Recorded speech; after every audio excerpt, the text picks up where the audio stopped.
Yahowah likes to say, here's the picture that we're going to talk about. I'm going to begin this narrative, and in this narrative, I'm going to give you lots of interesting symbols and clues, and I'm going to present it to you as a whodunit. And it's your job to take these clues and to figure out how they fit together so that you can come to the right conclusion. Because when you do that, you've used your brain, you've engaged in the process, you've come to understand all of the environment, and it's just a much more satisfying experience. And that's the way that Yahowah likes to communicate. And plus the fact he's trying to put together a filter, if you will. If you're just too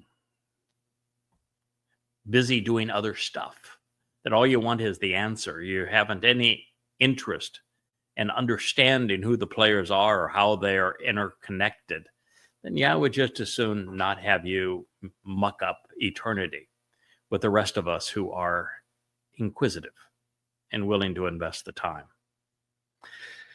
So with this in mind, we're going to examine Zechariah 4:4-6.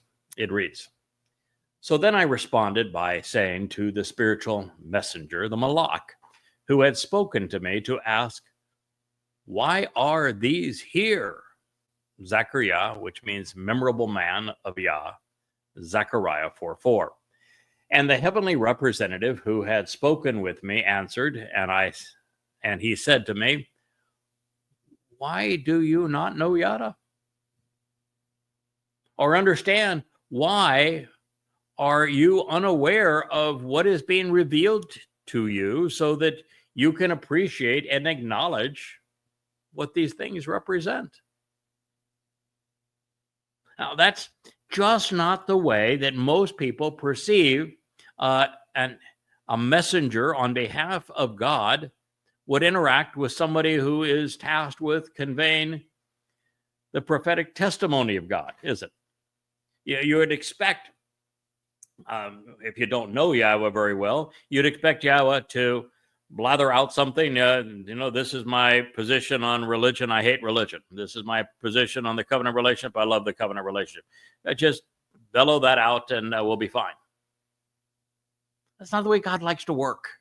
Yes, he will speak through a prophet, and he will say, "Tell the children of Israel the following." And again, God will say, they hate their religion, and they should focus on the relationship. My name is Yahowah, and I'm really upset that they have erased it.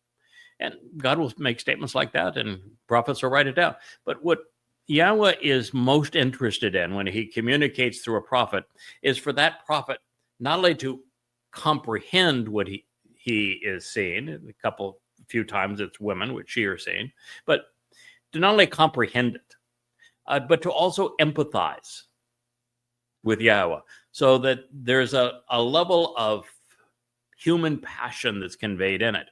You see, when Jews told Yahowah that they never wanted to see him or hear from him again, then Yahowah was tasked with the responsibility of communicating through humans. He'd pick people and he would communicate through them as opposed to directly to his people.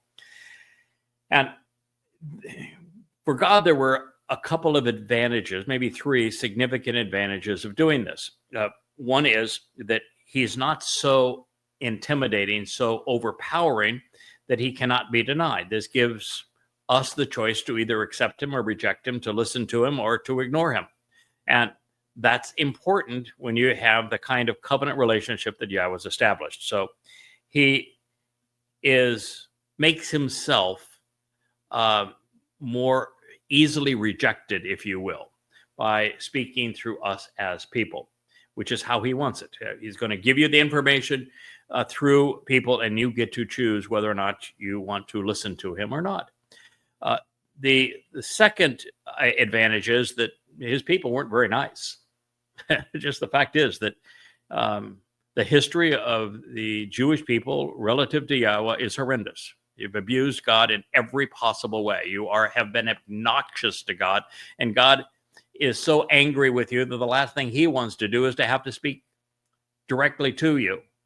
And the more that he can avoid the mass of you because you're so goddamn religious, the better for him. So it makes God happier. He doesn't have to contend with you and your irritability on a regular basis. I'm just telling you the truth. That's not my interpretation. That's a fact. And the third reason is that we humans offer something that God does not have: a human filter. God's not a man. God's God. Men are men.